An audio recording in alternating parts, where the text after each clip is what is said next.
तो आदाब, नमस्कार, गुड इवनिंग, सत श्री अकाल। एक बार फिर आप तमाम लोगों का स्वागत है क्राइम तक की कहानी के इस एपिसोड में। उम्मीद है पूरी फैमिली अच्छी होगी, अपना ख्याल रख रही होगी। कई बार इस कहानी के एपिसोड में मैंने जिक्र किया है कि रिश्तों को लेकर कितने सारे क्राइम हुए हैं, जुर्म हुए हैं। आज की कहानी भी ऐसे ही रिश्तों को लेकर हुए कत्ल की कहानी है। कई बार ये समझ में नहीं आता, हम आप हमेशा लगातार खबरें सुनते हैं, देखते हैं अपने इर्द गिर्द, टीवी पे, न्यूज़पेपर में। कई बार पति पत्नी या पत्नी पति का कत्ल कर देते हैं, कई बार प्रेमी प्रेमिका का या प्रेमिका जो है वो प्रेमी का। और ये सब ये इसलिए होता है, अक्सर ये सुनने को आता है कि वो उसे पसंद नहीं है, दोनों में बन नहीं रही है, कुछ और वजह है। तो एक बड़ा सिंपल सा सवाल उठता है कि अगर आपको रहना नहीं है, पति पत्नी को एक साथ नहीं रहना है, या गर्लफ्रेंड बॉयफ्रेंड को एक साथ नहीं रहना, रिश्ता तोड़ना है, तो आसान तरीका है कि आप लोग बड़े प्यार से और बिना खून खराबे के भी अलग हो सकते हैं। अब उसके लिए जान लेना और कत्ल करना और फिर अलग होना, ये बात समझ ही में नहीं आती।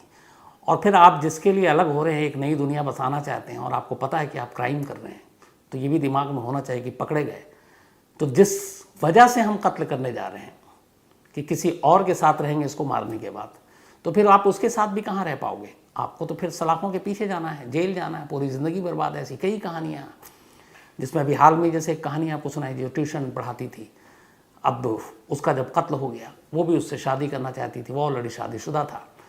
तो अगर वो जो जेल में मियाँ बीवी दोनों गए हैं जिस ट्यूशन टीचर के मर्डर में, तो उस वक्त ही कुछ ऐसी चीज़ें होती, कत्ल ना करते और ब्लैकमेलिंग की बात पुलिस तक पहुंचाते, कंप्लेन करते, तो ना वो भी जेल जाते। अब वो भी ज़िंदगी उनकी बर्बाद हो गई है। जो जिसका खून हुआ वो तो हुआ, वो दुनिया में नहीं है, लेकिन जिन्होंने किया वो भी तो सलाखों के पीछे रहते हैं। पूरी सोशल लाइफ सब चीज़ों से कट गए, अपने बच्चों से, रिश्तेदारों से दूर हो गए। अब उनको सलाखों के पीछे एक धब्बा, एक दाग उनकी पेशानी पे लग चुका कि ये कातिल है।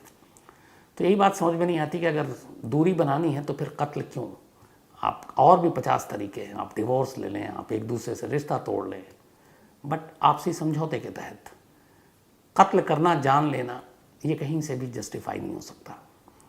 आज की भी कहानी कुछ ऐसी है, लेकिन ये कहानी शुरू करूं उससे पहले फिर आपको याद दिला दूं, चूँकि आप लोग कहानियाँ सुनते हैं तो कुकू FM ऐप पे भी आप कहानी जाकर सुन सकते हैं।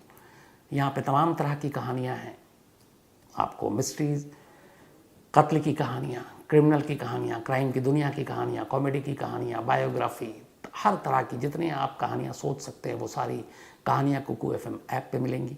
और क्राइम तक फैमिली के लिए क्राइम 50 डिस्क्रिप्शन लिंक में आप देखें, पूरी डिटेल उसमें जानकारी भी है। तो मौका मिले तो ज़रूर कुकू FM पर कहानियाँ सुनें और फिर अपनी राय भी दीजिए कि कैसी कहानियाँ। कुछ लोगों ने मेल भी लिखा था कि क्या इस पर इस तरह भी कहानियाँ सुन सकते हैं कि किसी हम अपनी ज़ुबान में, भाषा में, तो वो ट्रांसलेट हो जाए। तो उसके बारे में मैं एक बार जानकारी लेकर ज़रूर आप तक पहुँचाऊँगा। तो कुकू FM ऐप पे भी आप कहानियाँ सुनें। अब आज की अपनी कहानी के ऊपर आते हैं। ये कहानी बेंगलोर की है और कहानी करीब 19 साल पुरानी है।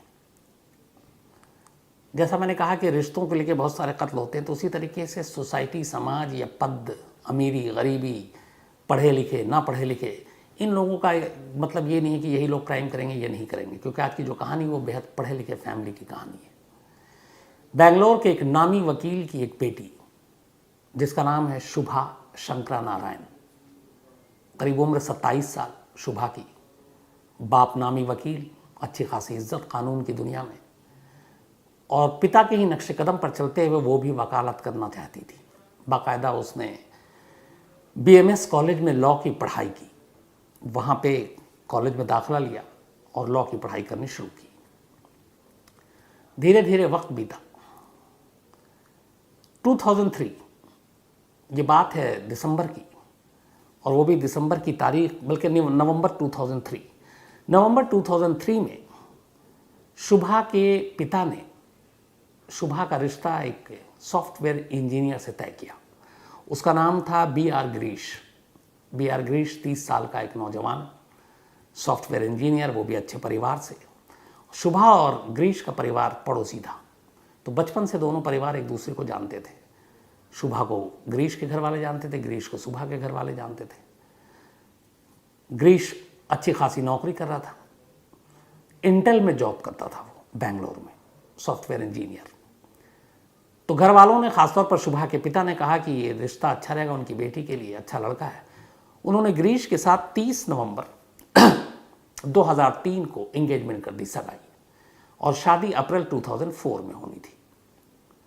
तो नवंबर 2003 में सगाई हो गई। सगाई के सिर्फ 3 दिन बीते थे, इसके बाद 3 दिसंबर 2004 की तारीख आती है, 3 दिसंबर 2004। शुभा गिरीश से कहती है कि तुम मुझे आज डिनर पे ले चलो अपने मंगेतर से, फियांसी से। गिरीश भी खुश होता है कि चलो, उसकी मंगेतर ने कहा है सगाई की चौथे ही दिन कहीं बाहर चलना है, डिनर करना है। तो शाम को शुभा मिलती है गिरीश से, और गिरीश उसको पहले अपने साथ अपने ऑफिस ले जाता है, अपने कोलीग से मिलवाता है, बड़ा खुश भी होता है। इसके बाद वो लोग वहाँ से निकलते हैं और फिर एक कॉटन टावर्स एयरपोर्ट के करीब है, ओल्ड एयरपोर्ट के, वहाँ पे एक रेस्तरां में जाते हैं और दोनों डिनर करते हैं। डिनर करने के बाद रात करीब 9:30 का वक्त था। अब ये घर लौट रहे हैं। जब ये घर लौट रहे थे, कोरामंगला और इंदिरा नगर स्ट्रेच के पास वहाँ पे एक फ्लाइंग लैंडिंग स्पॉट है। आमतौर पर जब किसी भी एयरपोर्ट के आप बाहर देखेंगे जो सड़क जाती है, तो उसके करीब से प्लेन टेक ऑफ करते हुए या लैंड करते हुए बहुत नीचे, बहुत करीब से दिखाई देता है। तो बहुत सारे लोग गाड़ियाँ रोक रोक कर उसे देखते हैं। हम लोग खुद IGI Indira Gandhi international airport की तरफ से जब भी गुजरते थे तो रुक जाते थे, क्योंकि इतने नीचे से फ़्लाइट को कभी देखने का मौका नहीं मिलता। तो वहाँ पे बहुत सारे जो तमाशबीन हैं, इस तरह के लोग हैं, वो रुक जाते हैं। तो ये दोनों भी डिनर करके लौट रहे थे, शुभा और गिरीश। तभी शुभा ने कहा गिरीश से कि थोड़ा यहाँ पे इस फ्लाइंग लैंडिंग स्पॉट पर रुकते हैं, प्लेन देखते हूँ लैंड करते हुए और टेक ऑफ करते हुए। गिरीश को भी लगा उसकी फैंसी कह रही है, उसकी ख्वाहिश पूरी करते हैं। गिरीश काइनेटिक होंडा थी उसके पास, काइनेटिक पे थे दोनों। उन्होंने काइनेटिक को साइड में लगाई और वहीं खड़े हो गए, प्लेन के लैंड करने और टेक ऑफ करने के मंजर को देखने लगे। अभी कुछ ही वक्त बीता था कि अचानक गिरीश के दाहिने सर के तरफ एक वजनी चीज से किसी ने हमला कर दिया। वहां पर रोशनी बहुत ज्यादा थी नहीं। चोट इतनी गहरी थी कि गिरीश वहीं पर गिर पड़ा। इसके बाद जो हमलावर थे वो किसी बाइक पे थे, वो वहां से भाग गए। शुभा बदहवास हो गई, चीखने रोने लगी। किसी तरीके से वहाँ से गुजर रही एक कार को उसने मदद के लिए रोका। कार वाला भी शरीक था, वो रुक गया। इसके बाद वो घायल गिरीश को लेकर फ़ौरन वहाँ से पास में ही एक हॉस्पिटल है, मणिपाल हॉस्पिटल, वो वहाँ ले जाती है। वहाँ डॉक्टर इसका इलाज शुरू करते हैं। इस दौरान में घर वालों को भी खबर कर दी जाती है, दोनों फैमिली वहाँ पहुँच जाते हैं। पूरी रात बीतती है, डॉक्टर तमाम कोशिश करते हैं, लेकिन अगली सुबह यानी कि 4 दिसंबर की सुबह 8:05 पर डॉक्टर गिरीश को डेड डिक्लेयर कर देते हैं। गिरीश की मौत हो गई। जैसे ये होता है, इसके बाद अब गिरीश के पिता पुलिस स्टेशन जाते हैं और वो पुलिस स्टेशन में जाकर, ये विवेक नगर पुलिस स्टेशन है, वहाँ पे कंप्लेंट लिखाते हैं। वो बताते हैं कि उनकी होने वाली बहू और बेटे दोनों खड़े थे और किसी ने मारा। अब इस कत्ल की जो चश्मदीद थी वो इकलौती थी शुभा। सबसे पहले पुलिस शुभा का स्टेटमेंट दर्ज करती है। शुभा बताती है कि वो उसने ही डिनर के लिए फोर्स किया था, फिर वो डिनर ले गया, ऑफिस ले गया। उसके बाद मैंने ही कहा था कि हम टेक ऑफ और लैंडिंग यहाँ पे देखना चाहते हैं, वो यहाँ ले आया और हम लोग अभी ये देख ही रहे थे कि अचानक पीछे से किसी ने अंधेरे में सर पे वार किया और निकल गया, बट हमलावर कौन था मैं देख नहीं पाया। शुभा सदमे में थी, लगातार रो रही थी। 3 दिन पहले जिसकी सगाई हुई है, उसके उस होने वाले पति की अचानक मौत किसी को भी गहरा सदमा लगेगा। तो पुलिस ने भी पुलिस या अंदाज में नहीं, एक इंसानियत के नाते जितनी पूछताछ की, बट पुलिस को कोई क्लू नहीं मिला। अब पुलिस ढूंढ रही है। 2003 की बात है, तब CCTV और ये सब इतना ये सब नहीं था जो आज के दौर में है। बट पुलिस अपने केस में लगी रही। विवेक नगर पुलिस के जो IO थे, इन्वेस्टिगेटिंग अफसर, कई दिन तक उन्होंने जांच की, जैसे स्पॉट पे, बाकी हर तरह से, कोई पुरानी दुश्मनी, कोई और सगाई, कहीं गिरीश का किसी और लड़की के साथ कोई चक्कर, कोई ऐसा एंगल, लेकिन कोई कामयाबी नहीं मिली। इसी दौरान में फिर पुलिस ने हर एक चीज़ चूँकि तफ्तीश की थी, तो जो सगाई हुई थी 30 नवंबर को, पुलिस ने कहा कि उसके वीडियो को देखते हैं, क्योंकि वीडियो शूट हुआ था। शादी सगाई में हमारे यहाँ एक तरह का फैशन है, हम लोग करते हैं। तो उन्होंने कहा कि शायद उसमें देखें, उसमें कोई ऐसी चीज़ नज़र आए, कोई दुश्मन नज़र आए, कोई ऐसा कैरेक्टर नज़र आए जिससे इस केस को सॉल्व करने में आसानी हो। तो IO ने बैठकर अब गिरीश और शुभा की सगाई के वीडियो देखने शुरू किए। हर एक मेहमान के चेहरे को टटोलना शुरू किया, शुरू से आखिर तक। किसी मेहमान के चेहरे से ऐसा कोई सुराग नहीं मिला जिससे वो ग्रीश के कत्ल की पहेली को सुलझा सके। हर मेहमान, हर रिश्तेदार के चेहरे पर नज़र डालते डालते डालते अचानक आईओ की नज़र शुभा के चेहरे पर पड़ी। जब उसने वीडियो देखना शुरू किया, उस पुलिस अफसर ने, इंस्पेक्टर ने, आईओ ने, इन्वेस्टिगेटिव अफसर ने, तो उसका पहला मकसद यही था कि इस सेरेमनी में आए हुए लोगों के चेहरों को पढ़ूं और कुछ ना कुछ उसमें से निकालूं। और इस चक्कर में वो शुभा को ही देखना भूल गया था। लेकिन अब आखिरी में जब कुछ नहीं मिला तो उसने ग्रीश और शुभा के ऊपर नज़र डाली। रिंग सेरेमनी में दोनों बैठे हुए हैं, लेकिन शुभा के हाव भाव और चेहरे को देखकर आईओ को बड़ा अजीब लगा। उसे लगा जिस लड़की की सगाई है वो लड़की कहीं से खुश नज़र नहीं आ रही, और वो लगातार ग्रीश से दूरी बनाने की कोशिश कर रही है। बैठती है तो थोड़ा खिसक जाती है, चेहरे पे उसके तनाव है, चेहरे पे गुस्सा भी है। और किसी भी लड़का और लड़की की जब शादी होती तो उस दिन चेहरे पर अलग चमक होती है, खुशी होती है। वो सारी चीज़ें काफूर हैं, गायब हैं। आईओ को ये बात बड़ी अजीब लगी। उसे लगा कि शायद शुभा, कम से कम इस वीडियो से लग रहा है कि इस सगाई से और इस रिश्ते से खुश नहीं है।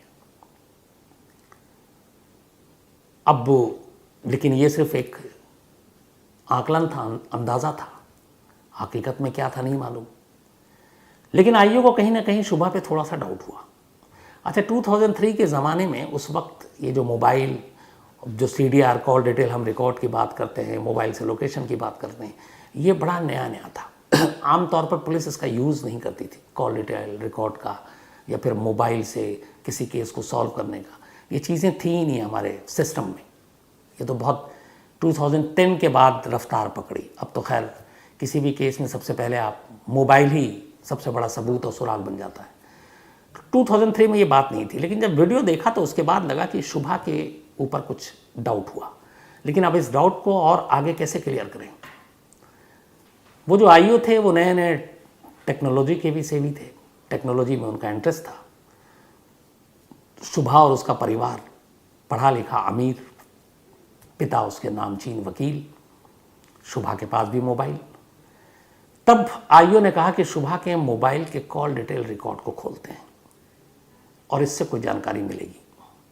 अब इसके बाद शुभा के मोबाइल को लिया गया, कॉल डिटेल रिकॉर्ड जो CDR है उसको छाना गया, तो पता चला कि उसमें एक नंबर पे लगातार बातचीत हो रही थी 3 दिसंबर 2004 को, जिस दिन ये इंसिडेंट हुआ। पुलिस ने सबसे ज़्यादा जो बात हुई थी उसी एक नंबर से हो रही थी। जब उस नंबर को ट्रेस किया तो पता चला कि ये नंबर जो है ये अरुण शर्मा नाम के एक लड़के का है, और जो अरुण है वो भी BMS कॉलेज में लॉ की पढ़ाई कर रहा है, लेकिन शुभा से 2 साल जूनियर है। और ये नंबर अरुण का था और अरुण लगातार उससे बातचीत कर रहा था। अरुण वर्मा, 19 साल का लड़का, शुभा से करीब 5-6 साल छोटा। अब इस नंबर पे इतनी बात, इंसिडेंट के दिन बात, फिर पुलिस ने कहा कि अब ये कॉल डिटेल से तो ये तो पता चला बातचीत हो रही है, अब लोकेशन भी ट्रेस करते हैं कि उस दिन मोबाइल का लोकेशन कहाँ था। अब शुभा तो ऑलरेडी थी ग्रीश के साथ, तो उसका लोकेशन उसी जगह पे मिलना था जहाँ पे हमला हुआ, जहाँ पे उसको मारा गया।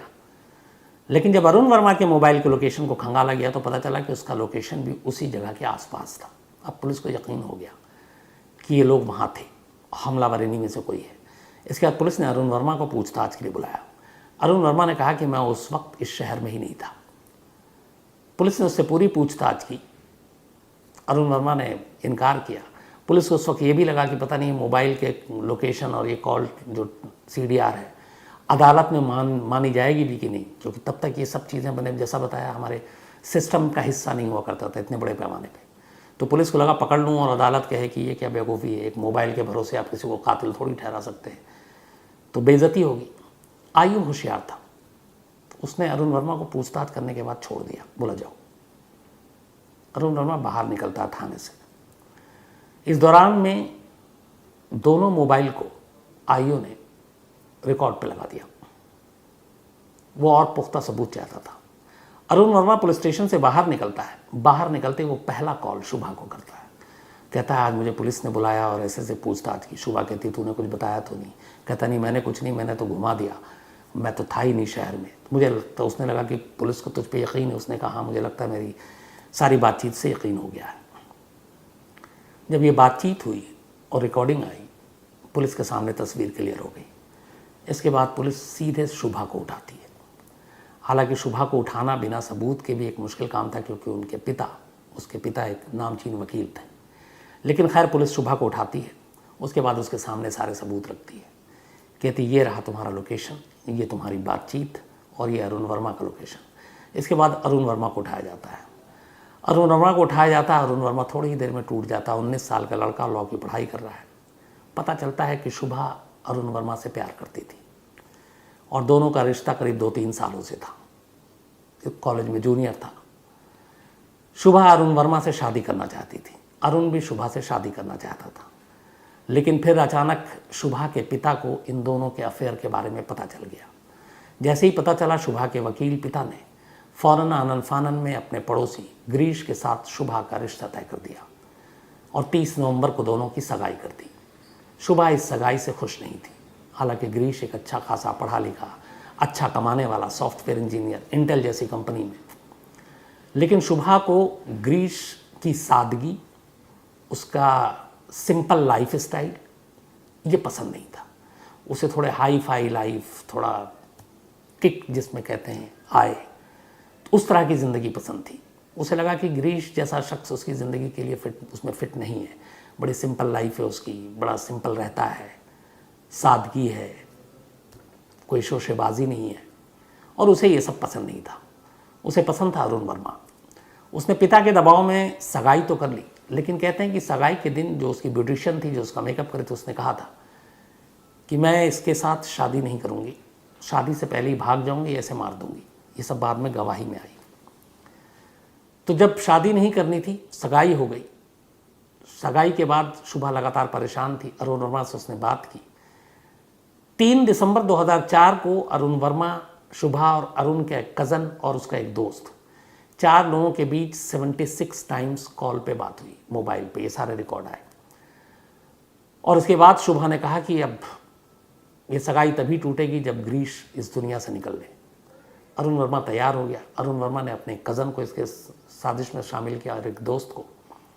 इसके बाद प्लान ये किया गया कि 3 तारीख की शाम को तुम उसको डिनर के बहाने अपने साथ ले जाओ और फिर इसी फ्लाइट लैंडिंग स्पॉट पर लेकर आओ, क्योंकि वहाँ पे सन्नाटा भी होता है और अंधेरा भी होता है और वहाँ पे मारना आसान होगा। उसी प्लानिंग के हिसाब से शुभा अचानक रूट बदलवाती है और ग्रीश को कहती है मुझे फ्लाइंग लैंडिंग स्पॉट पे ले चलो, प्लेन लैंड और टेक ऑफ करते हुए देखना है। और लगातार वो अपनी लोकेशन बताते जा रही थी। फ़ोन पे थी, मैसेज कर रही थी अरुण को। अरुण को पता था ये कब कहाँ से गुजर रही है। अरुण लगातार अपने कज़न और एक दोस्त के साथ 2 अलग अलग बाइक पे उनके पीछे था। इसके बाद प्लानिंग के हिसाब से ये लोग फ्लाइट लैंडिंग स्पॉट है वहाँ पे रुके। जैसे ही मौका मिला, कोई और शख्स आसपास में था नहीं। जानबूझ के शुभा ग्रीश को इस तरह से कोने में भी ले गई कि वहाँ कोई और ना आए। इसके बाद अचानक अरुण के दोनों कज़न और दोस्त उतरते हैं, अंधेरे में पीछे से चुपके से जाते हैं और लोहे के एक वजनी रॉड से ग्रीश के सर के दाहिने हिस्से पर एक ज़ोर से मारते हैं। वो घातक हो गया, वहीं पे गिर गया ग्रीश और अगले दिन मौत हो गई। हमला करने के बाद ये दोनों आगे चलकर वहीं पे एक झाड़ी में उस हथियार को, जो रॉड था, उसको फेंक देते हैं और अपने अपने घर चले जाते हैं। लेकिन एक आईओ के एक वीडियो देखकर सगाई की और उसमें एक चेहरा, एक होने वाली दुल्हन की खुशी नहीं है, पहला शक गया। कॉल डिटेल ने बाकी चीज़ें की और ये वो केस है जिसको अदालत ने बाद में ये सारे कॉल डिटेल, फ़ोन के डिटेल, इन सारी चीज़ों को माना। इसके बाद फास्ट ट्रैक कोर्ट में मुकदमा गया। बेंगलोर में ये खबर बड़ी सुर्खियों में रही। फास्ट ट्रैक कोर्ट में ये मुकदमा चला और ये जो गिरफ्तारी हुई थी करीब 50 डेज़ के बाद हुई थी कत्ल के, जब ये केस खुला था। उसके बाद फास्ट ट्रैक कोर्ट में मुकदमा चला 2004 से लेकर 2010 तक। मई 2010 में फास्ट ट्रैक कोर्ट ने शुभा, अरुण और उसके दोनों साथियों, कज़न और दोस्त, इन चारों को लाइफ इम्प्रिजमेंट यानी उम्र कैद की सज़ा सुनाई। इसके बाद ये मामला, इस सज़ा के ख़िलाफ़ अक्यूज्ड हाईकोर्ट पहुंचे, कर्नाटक हाईकोर्ट। कर्नाटक हाईकोर्ट ने भी लोअर कोर्ट के फैसले को बरकरार रखा और इन चारों की उम्र कैद को बरकरार रखा। अब इनके पास आखिरी रास्ता सुप्रीम कोर्ट था, ये सुप्रीम कोर्ट गए। अब तक इनको जेल में रहते हुए करीब 10 साल हो चुके थे। अगस्त 2014 में सुप्रीम कोर्ट ने कहा कि अब इनके बेल पे या बाकी चीज़ों पे जो फैसला होगा वो तो होता रहेगा, फिलहाल इन्हें ज़मानत दे देते हैं।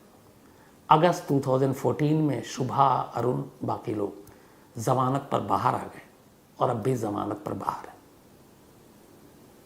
तो ये थी कहानी एक ऐसी लड़की की जिसे अपना फैंसी पसंद नहीं था, जिसे अपना होने वाला पति पसंद नहीं था, उसे किसी और से प्यार था, वो किसी और से शादी करना चाहती थी। तो जो मैंने शुरू में कहा, इसका एक तरीका ये भी था कि थोड़ा हिम्मत करके अपने पिता से कहती कि मुझे ये लड़का पसंद नहीं, मुझे ये शादी नहीं करनी, और आप करोगे। बहुत ज़्यादा होता तो भाग जाती अरुण के साथ। कम से कम किसी माँ बाप का एक जवान बेटा तो नहीं खोता। उन माँ बाप पे क्या बीती होगी। और इस कहानी का अफसोसनाक पहलू ये है कि करीब 140 से ज़्यादा हियरिंग्स हुई। ग्रीश के माँ बाप वैसे ही टूट चुके थे उसकी मौत के। उसके पिता लगातार अदालत में जाकर हाजिरी लगाते, हियरिंग सुनते।